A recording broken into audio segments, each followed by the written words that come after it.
काश्मीरच्या पहलगाम येथे पर्यटकांवर झालेल्या अतिरेकी हल्ल्याच्या निषेधार्थ पुलगाव भारतीय जनता पार्टीने पुलगाव भारतीय जनता पार्टी अध्यक्ष प्रशांत इंगोले व समस्त भारतीय जनता पार्टी पदाधिकाऱ्यांच्या नेतृत्वात निषेध मोर्चा काढला असून या निषेध मोर्चात मोठ्या संख्येने महिला पुरुष उपस्थित राहून जाहीररित्या निषेध करण्यात आला। यावेळी आपल्या भावना व्यक्त करताना प्रशांत इंगोले यांनी या भ्याड हल्ल्याची निंदा केली असून कार्यवाहीची मागणी केली। भारतीय जनता पार्टीचे जिल्हा पदाधिकारी कपिल शुक्ला यांनी विचार व्यक्त करताना म्हटले की जे लोक पर्यटक म्हणून तेथे गेले त्यांचे धर्म विचारून त्यांना त्यांच्या पत्नी व मुलाबाळांसमोर गोळी झाडून अमानुषरित्या मारणाऱ्या कृत्याचा आम्ही निषेध करतो व केंद्र सरकारला निवेदन करतो की त्या सर्व आतंकवाद्यांना निवडून मारावे जेणेकरून पुन्हा पाकिस्तान अशा प्रकारे हल्ला करण्याची हिम्मत करणार नाही। यावेळी घोषणाबाजी करण्यात आली। मुर्दाबाद मुर्दाबाद पाकिस्तान मुर्दाबाद, अरे मुर्दाबाद मुर्दाबाद पाकिस्तान मुर्दाबाद, भारत माता की जय।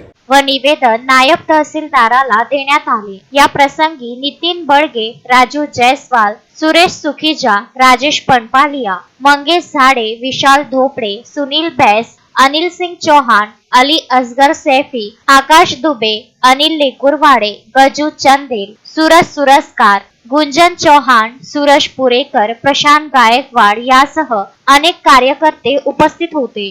जम्मू काश्मीर येथील पहलगाम येथे झालेल्या आतंकवादी हल्ल्यात जे निरपराध जनतेला निरपराध लोकांना निवडून हल्ला केला तर त्यांना मारलं धर्म विचारून त्या भ्याड हल्ल्याचा आम्ही निषेध करतोय। हम सब लोग यहाँ एकत्रित इसलिए हुए हैं क्योंकि एक बहुत बड़ा संकट हमारे देश पे आया है और ये उग्रवादियों ने लाया है और इन्होंने जो पर्यटन बन के कश्मीर के उन्नति के लिए वहाँ गए थे उन लोगों को धर्म पूछ के एक को जो मारा है उनकी पत्नियों के उनके बच्चों के सामने, इसका निषेध करने के लिए हम सब लोग यहाँ जमा हुए हैं और हम इसकी बिल्कुल 100% भर्त्सना करते हैं और हम सरकार से ये अपेक्षा करते हैं कि इसका जवाब पाकिस्तान को 100% दिया जाए। अश्विन शाह, विदर्भ न्यूज, पुलगाव।